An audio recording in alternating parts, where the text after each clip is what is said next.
என்ன நடக்குதுன்னே ஒண்ணுமே புரிய மாட்டேதுங்க இப்பெல்லாம். என்னன்னாக்கா, தயாரிப்பாளர்கள் எல்லாருமே வந்துட்டு முன்னாடியெல்லாம் வந்து ரொம்ப ஒரு ஏதாவது 1, 2 தயாரிப்புல தான் இருப்பாங்க. அவங்களுக்கு படமே நெறைய படங்கள் வரும், போகும், வரும், போகும். அவங்களுக்கு வந்து அவங்க ஒரு கதைய சூஸ் பண்ண முடியாது. இப்பெல்லாம் நெறைய பேர் தயாரிப்பாளரே வந்துட்டாங்க. முக்கியமா நடிகர் எல்லாருமே தயாரிப்பாளர் ஆயிட்டு இருக்காங்க. டைரக்டர் எல்லாமே வந்து நடிகர்கள் ஆயிட்டு இருக்காங்க. அப்படிதான் இப்போ ஆயிட்டு இருக்குன்னு நினைக்கிறேன் நானு. ஏன்னா, ஏன் நான் இதை சொல்ல வரேன்னாக்கா, நம்ம தமிழ் சினிமாவிலே நெறைய பேர் பார்த்தீங்கன்னாக்கா, நடிச்சுக்கிட்டே அவங்க வந்து ஒரு தயாரிப்பு நிறுவனம் வந்து நெறைய பேர் வச்சிருக்காங்க. அந்த வகையில பார்த்தீங்கன்னாக்கா, சூர்யா, தனுஷ், சிவகார்த்திகேயன் கூட வந்து ஒரு தயாரிப்பு நிறுவனம் வச்சிருக்காரு. அடுத்து விஜய் சேதுபதி கூட ஒரு தயாரிப்பு நிறுவனம் வந்து ஓப்பன் பண்றதா சொல்லிட்டு இருக்காரு. இந்த மாதிரி நிறைய தயாரிப்பு நிறுவனங்கள் வந்துட்டு அதிகமாயிட்டே இருக்கிறப்போ, இப்போ லேடிஸ்ல வந்துட்டு பாத்தீங்கன்னாக்கா லேடி ஆக்டர் அப்படின்னு பாத்தீங்கன்னாக்கா நயன்தாரா அவங்க வந்துட்டு ஒரு தயாரிப்பு நிறுவனம் வச்சிருக்காங்க. அதை வச்சு நிறைய படங்களை ஹிட் கொடுத்தாங்க. அந்த வகையில பாத்தீங்கன்னாக்கா இப்ப சமந்தா அவங்க தாங்க இப்ப பயங்கரமா ஒரு மாஸ் என்ட்ரியா கொடுத்துருக்காங்க. நிறைய ஒரு படங்கள்ல தமிழ் சினிமாவில் நடிச்சு பயங்கர ஹிட் எல்லாம் கொடுத்தவங்க தான் இவங்க. பசங்க எல்லாருக்குமா பசங்களுமா இருக்கட்டுமே லேடிஸ்க்குமே பயங்கர மோட்டிவேஷனா இருந்தவங்க தான் இவங்க சமந்தா அவங்க. இப்ப தமிழ் சினிமாவில் பாத்தீங்கன்னாக்கா அவங்க நடிக்காத ஆக்டரே கிடையாது. அந்த அளவுக்கு வந்துட்டு அவங்களோட நடிப்பு திறமைகள் வந்து அவ்வளோ அழகா இருக்கும்.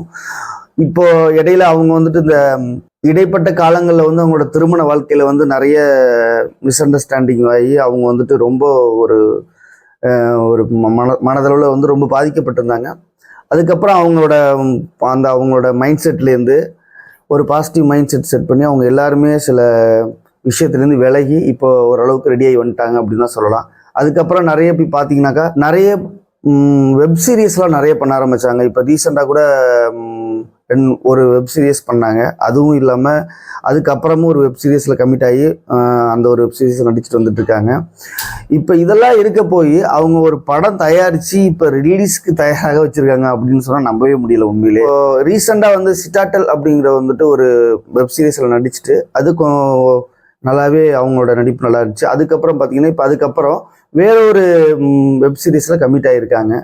இதற்கு இடையில வந்து பார்த்தீங்கன்னாக்கா அவங்களுக்கான ஒரு அந்த சமந்தா அப்படிங்கிற அவங்களுக்கான ஒரு இடம் வந்து அங்கீகரிக்கப்பட்டிருக்கு. எப்போவுமே தமிழ் சினிமாவிலேயே இருக்கட்டும், வேற பாலிவுட்டாக இருக்கட்டும், அந்த இடத்துலையும் வந்து அவங்களுக்கு நிறைய வந்து அவங்க அதெல்லாம் ஒரு பக்கம் இருக்க போய் அவங்களோட இந்த தயாரிப்பு நிறுவனம் அப்படிங்கிறது வந்து இப்போ ரீசெண்ட் ஆரம்பிச்சது கூட யாருக்குமே தெரியல. ஏன்னா படம் தயாரிப்பு நிறுவனம் ஆரம்பித்து எல்லாருமே ஒரு டைம் வந்துட்டு சொல்லுவாங்க.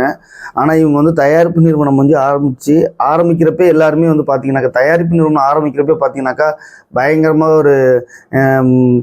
ஒரு என்ட்ரி கொடுத்து அந்த தயாரிப்பு நிறுவனத்தை வந்து விளம்பரப்படுத்துவாங்க எல்லாருமே. ஆனால் நம்ம சம்பந்தம் அப்படி கிடையாது. தயாரிப்பு நிறுவனம் வந்து வந்ததையும் அவங்க அறிமுகப்படுத்தலை, டைரெக்டாக ஒரு படம் எடுத்துட்டு அதை அறிமுகப்படுத்திருக்காங்கன்னு தான் சொல்லலாம்.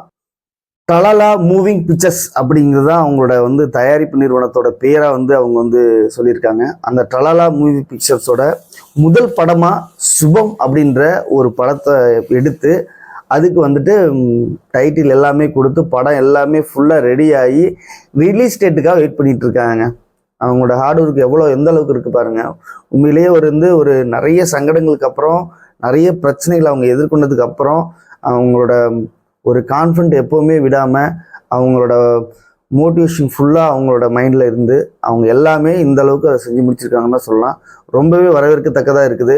அவங்களோட படத்தை அவங்க வந்து அவங்களோட நடிப்பே வந்து பல பேர் வெயிட் பண்ணிட்டு இருப்பாங்க படத்துக்காக. இப்போ அவங்க ஒரு படம் தயாரிச்சிருக்காங்க, ஒரு படம் தயாரித்து அதை வெளியிட போகிறாங்க அப்படிங்கன்னா ரசிகர்களிடையே பயங்கர வரவேற்பாக இருக்குது. அதுக்காக எல்லாருமே வெயிட்டிங்லேயே இருக்காங்க. அவங்க எல்லாருமே கமெண்டில் போயிட்டு நாங்கள் வெயிட்டிங்கில் தான் இருக்கோம், எப்போ இந்த படத்தை ரிலீஸ் பண்ண போகிறீங்க அப்படின்னு சொல்லிட்டு இப்போவே அவங்களுக்கு கமெண்ட் பண்ண ஆரம்பிச்சிட்டாங்க. பார்க்கலாம் இவங்களோட இந்த தயாரிப்பு நிறுவனம் எந்த அளவுக்கு சக்ஸஸ் ஆகுது, எந்த அளவுக்கு இந்த படத்தோட சக்ஸஸ் இருக்குங்கிறத பார்க்கலாம். ஆனால் கண்டிப்பாக இந்த படமும் சக்ஸஸ் பண்ணணும். டலாலா மூவி பிக்சர் வந்து அந்த நிறுவனம் வந்து கண்டிப்பாக வெற்றி பெறணும்னு நம்ம